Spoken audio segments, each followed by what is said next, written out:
Assalamualaikum warahmatullahi wabarakatuh. Halo teman-teman, sebelumnya saya ucapkan terima kasih kepada dosen pengampu kita, yaitu Bapak Dr. Nasruddin yang sudah memberikan tugas UAS berupa video presentasi tentang bagaimana kita mempelajari agama dari berbagai pendekatan. Di sini saya Nazla Nur Kamila mengangkat tema berjudul Studying Religion Using Education Approach. Oke, langsung saja ke materinya. Studying religion using education approach adalah mempelajari agama menggunakan pendekatan pendidikan. Mempelajari agama dengan menggunakan pendekatan pendidikan mencakup pemeriksaan bagaimana keyakinan, praktek, dan tradisi agama diajarkan, dipelajari, dan disebarkan dalam lingkungan pendidikan. Perspektif ini menitikberatkan pada peran pendidikan dalam bentuk literasi agama, pemahaman lintas agama, dan pengembangan kemampuan berpikir kritis terkait topik keagamaan. Yang pertama yaitu literasi agama. Literasi agama bertujuan untuk memastikan bahwa setiap individu memiliki pengetahuan yang akurat yang terinformasi tentang berbagai tradisi, kepercayaan, dan praktek agama. Yang dimaksud literasi agama di sini merujuk pada pemahaman, pengetahuan, dan keterampilan individu dalam hal agama, yang mencakup pemahaman terhadap ajaran-ajaran agama, keyakinan, ritual, dan nilai-nilai yang terkait dengan praktek keagamaan. Perlu digarisbawahi bahwa literasi agama ini bukan hanya tentang pemahaman satu agama tertentu, tetapi juga tentang penghargaan terhadap keberagaman agama dan budaya yang ada di masyarakat. Contohnya yaitu analisis kelompok terhadap pasal-pasal kitab suci, kemudian penulisan esai tentang simbol-simbol agama. Yang kedua yaitu pemahaman antar agama, mendorong pemahaman dan dialog antar agama dengan menumbuhkan apresiasi terhadap beragam perspektif agama dan budaya. Pemahaman antar agama yang dimaksud di sini yaitu kemampuan individu atau kelompok untuk memahami dan menghargai perbedaan keyakinan, praktek keagamaan, dan nilai-nilai antara berbagai tradisi agama, yang melibatkan kemampuan untuk melihat persamaan dan perbedaan serta menghormati keberagaman tanpa menghakimi atau mengkritik secara negatif. Pemahaman antar agama terletak pada kemampuan untuk membangun hubungan harmonis di antara komunitas beragama, mencegah konflik berbasis agama, dan mempromosikan perdamaian serta toleransi. Ini juga membantu masyarakat tumbuh dan berkembang dalam lingkungan yang multikultural dan multireligius. Contoh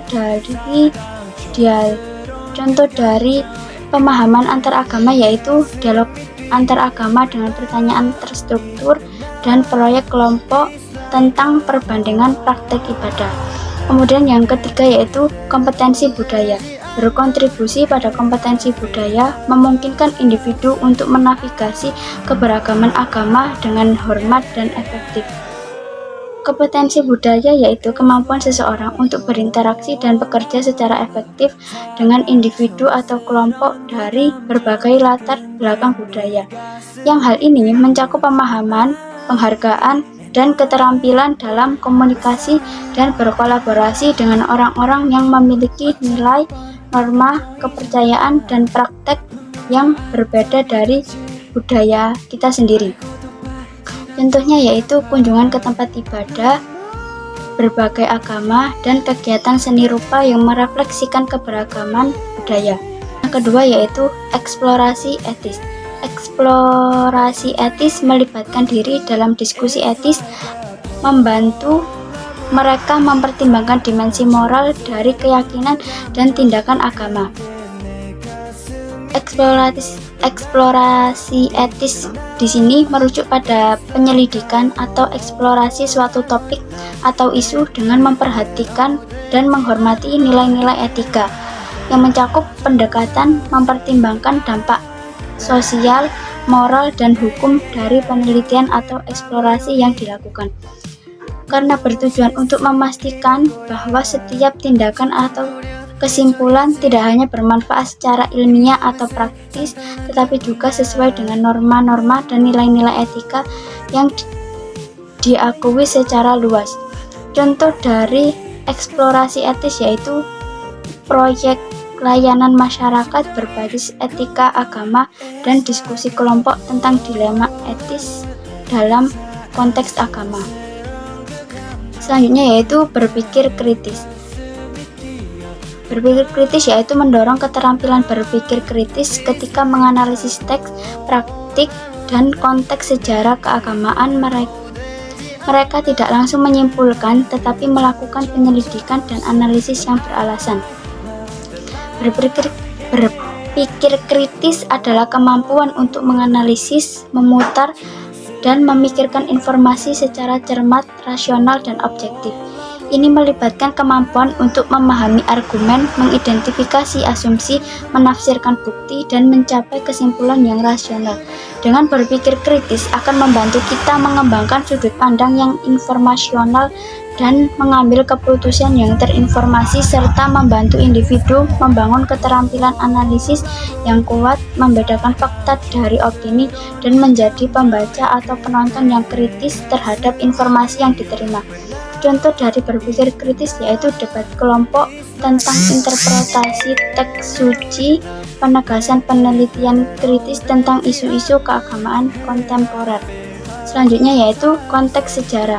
Konteks sejarah menempatkan keyakinan dan praktek keagamaan dalam konteks sejarah, sosial, dan budaya, karena akan memperkaya pemahaman kita tentang bagaimana agama membentuk masyarakat. Konteks agama di sini merujuk pada pemahaman dan penerapan pengetahuan tentang situasi, peristiwa, dan kondisi pada suatu periode waktu tertentu dalam sejarah. Pemahaman yang mendalam tentang konteks sejarah memungkinkan orang untuk melihat lebih dari sekedar kronologi peristiwa, tetapi juga menyelami penyebab dan konsekuensi yang mendasarinya. Contoh dari konteks sejarah yaitu penelitian sejarah agama dan presentasi visualnya, serta diskusi kelompok tentang dampak perubahan sejarah pada praktek keagamaan. Selanjutnya yaitu agama dan masyarakat. Mengeksplorasi bagaimana agama berinteraksi dengan berbagai aspek masyarakat termasuk politik, ekonomi, memahami pengaruh agama terhadap struktur sosial dan kehidupan masyarakat. Agama dan masyarakat adalah hubungan kompleks antara sistem kepercayaan dan praktek keagamaan dengan struktur sosial yang melibatkan kelompok manusia. Di sini agama dan masyarakat adalah dua hal yang berbeda. Agama yaitu mengacu pada kumpulan keyakinan, nilai, ritual, dan praktek spiritual yang diikuti oleh kelompok tertentu. Sementara masyarakat mengacu pada kumpulan individu yang hidup bersama dan berinteraksi dalam suatu lingkungan. Perlu digarisbawahi bahwa setiap masyarakat memiliki dinamika unik dalam hubungan dengan agama.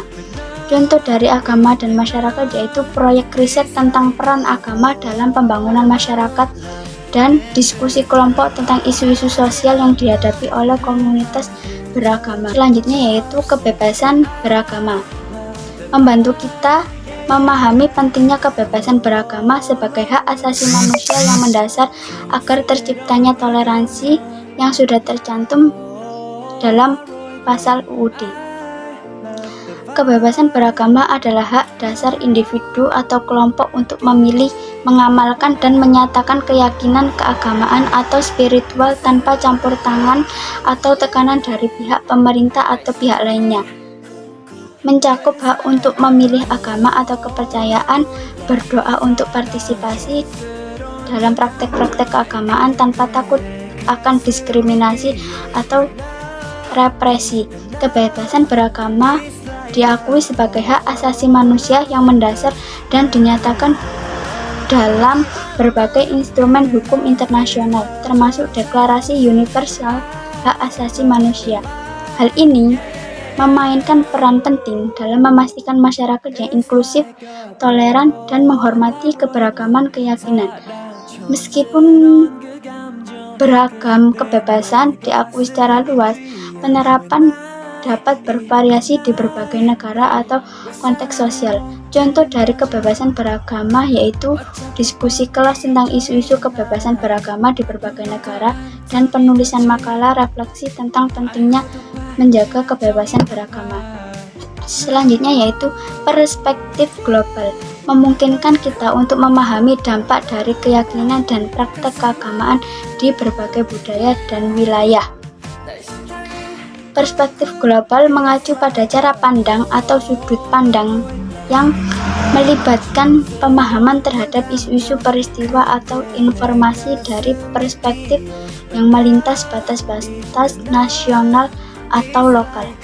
Memiliki perspektif global dapat membantu individu atau kelompok untuk mengambil keputusan yang lebih terinformasi, menghadapi tantangan global bersama, dan menciptakan solusi yang berkelanjutan dan inklusif. Contoh kegiatan dari perspektif global yaitu presentasi siswa terhadap agama-agama di berbagai benua dan diskusi kelompok tentang konflik agama di tingkat global dan upaya penyelesaiannya. Selanjutnya yaitu refleksi kritis, mendorong kita untuk melakukan refleksi kritis terhadap keyakinan, bias, dan asumsi sendiri, karena terkadang asumsi kita sendiri justru menjudge agama lain, bukan memahami satu sama lain. Refleksi kritis merujuk pada kemampuan untuk secara kritis menyiarkan dan memahami pengalaman atau informasi. Ini melibatkan pemikiran yang mendalam dan analisis terhadap bagaimana pengalaman atau informasi tersebut mempengaruhi pemikiran, keyakinan, dan tindakan individu.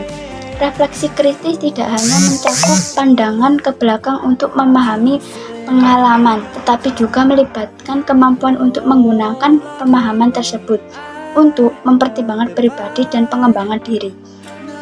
Refleksi kritis juga merupakan aspek penting dalam pengembangan profesional dan pengambilan keputusan yang bijaksana dalam berbagai konteks. Contoh kegiatan yang termasuk refleksi kritis yaitu jurnal refleksi mingguan tentang pembelajaran agama dan diskusi kelompok tentang perubahan pandangan dan nilai-nilai pribadi setelah mempelajari agama. Selanjutnya yaitu dialog dan empati. Lingkungan pendidikan baik formal maupun non-formal memfasilitasi dialog terbuka dan empati, memungkinkan kita untuk terlibat dalam percakapan bermakna tentang agama dan spiritualitas. Dialog adalah proses komunikasi interaktif antara dua atau lebih dari pihak yang saling bertukar informasi, pandangan, atau gagasan. Tujuan dari dialog seringkali adalah mencapai pemahaman bersama, membangun hubungan yang saling menghormati, dan mencari solusi atau pemecahan masalah secara bersama-sama. Empati adalah kemampuan untuk memahami dan merasakan perasaan, pengalaman, atau perspektif orang lain. Ketika dialog atau empati digabungkan, ini berarti tidak hanya memahami kata yang diucapkan, tetapi juga mencoba merasakan dan memahami perasaan kita serta pengalaman yang mendasar. Contoh dari dialog dan empati yaitu latihan peran untuk memahami pandangan dari sudut pandang berbeda dan diskusi kelompok tentang pengalaman dialog antar agama yang mengubah perspektif. Terima kasih telah menyimak video presentasi saya. Saya di sini undur diri. Mohon maaf apabila ada salah kata atau salah ucap. Kritik dan saran sangat diperlukan. Wassalamualaikum warahmatullahi wabarakatuh.